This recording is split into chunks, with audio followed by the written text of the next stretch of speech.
Hello dear students, welcome back to your favorite channel PIT classes. Exams చాలా దగ్గరగా ఉన్నాయి. So preparation I believe మీరు చాలా గట్టిగానే చేస్తున్నారు. అయినా కూడా మీ పైన ప్రెషర్ ఉంది కదా, force, tension, like fear. So ఇవన్నీ సిచ్యువేషన్ మీ చుట్టూ ఉన్నాయన్నమాట. సో అందుకే ఒక చిన్న స్టోరీ మీకోసం ఇది. So this story my dear student మీ కెపాసిటీని, మీలో ఉన్న గొప్పతనాన్ని, మీలో ఉన్న అదేదైతే ఉందో చేయగలను అనే శక్తిని మీరు గుర్తించాలనేదే ఇది ఒక చిన్న స్టోరీ అనమాట. సో ఈ story is between a pen and a pencil. ఒకరోజు పెన్ అంటది పెన్సిల్ని చూసి, ఒరే నువ్వేంటి, నీ రేంజ్ ఏంటి, నన్ను చూడు, పెద్దవాళ్ళ నుంచి ప్రతి ఒక్కరు ఆటోగ్రాఫ్ చేసే వరకు నన్ను అంటే పెన్నుని మాత్రమే ఉపయోగిస్తారు, నీది అసలు వాల్యూయే లేదని. ఈ మాట విని పెన్సిల్ చాలా బాధతో తనని తయారు చేసే వాడి దగ్గరికి వెళ్తుంది. అక్కడికి వెళ్ళి దుఃఖిస్తూ ఈ క్వశ్చన్ అడుగుతుందనమాట. అప్పుడు తనని సృష్టించినోడు ఏమంటాడంటే, నేను చెప్పేది బాగా విను, సో అప్పుడు నీలో ఉన్న కెపాసిటీ, నీ గొప్పతనం ఏంటో నీకే తెలుస్తుందని. సో ఆయన ఏం చెప్తాడంటే, పెన్ను పెట్టుకున్నా పట్టుకున్నా ప్రతి ఒక్కరూ కూడా వాళ్ళ జర్నీ యాక్చువల్గా పెన్సిల్ అంటే నీతోనే షురు అవుతుంది. చెప్పాలంటే వాళ్ళందరికీ కూడా చదువు నువ్వే చెప్పేస్తావు. చెక్కే ప్రతిసారి నీకెంతో బాధ కలిగినా కూడా నువ్వు ఒక కొత్త ఫామ్లో అయితే కొత్త రూపంలో నువ్వు తయారవుతావు. నిన్ను పట్టుకున్న ప్రతి ఒక్కరు కూడా నీ ఇద్దరు స్నేహితులు అంటే ఎరేజర్ అండ్ షార్ప్నర్ని కూడా పట్టుకుంటారు.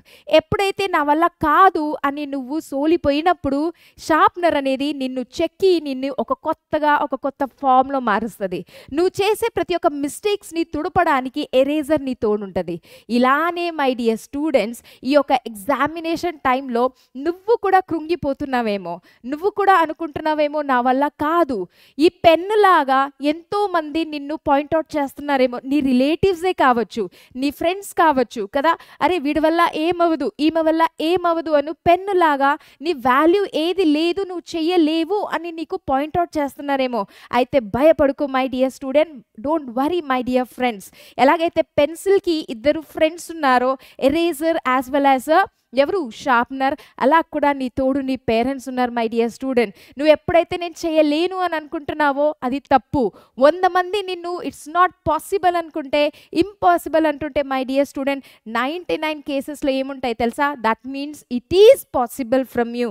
సో నీ ఒక గురి ఏం లేదు my dear, that is only should be your studies. నీ యొక్క టార్గెట్ ఈ సమయంలో నీ హార్డ్ వర్క్, నీ స్టడీస్ పైనే ఉండాలి. బయట ఎంతమంది కూడా నేను ఏ ఒక డిస్కరేజ్ చేసి కిందికి లాగాలని చూస్తున్నా, ఓకే, వాళ్ళ వైపు నువ్వైతే అసలు వినకుండా నీ యొక్క ఎగ్జామినేషన్ పైన నువ్వు కాన్సన్ట్రేట్ చేయి. నీలో ఉన్న గొప్పతనం నీకు మాత్రమే తెలుసు, నీలో ఉండే కెపాసిటీ, నీ క్యాలిబర్ నీకు మాత్రమే తెలుసు.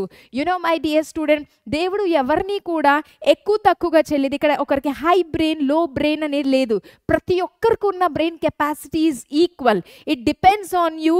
నువ్వు ఎంతలా దాన్ని ఉపయోగించుకుంటున్నావు అని, నువ్వు ఎంతలా కష్టపడుతున్నావు, ఎంతలా నీ బ్రెయిన్కి నువ్వు మంచి విధానంగా నువ్వు దాన్ని ఒక రూట్లో దాన్ని యూజ్ చేసుకుంటున్నావు అని. So my dear student, once again all the very best for your upcoming examination. I believe ఈ ఒక చిన్న స్టోరీ మీకైతే యూస్ఫుల్గా ఉంది.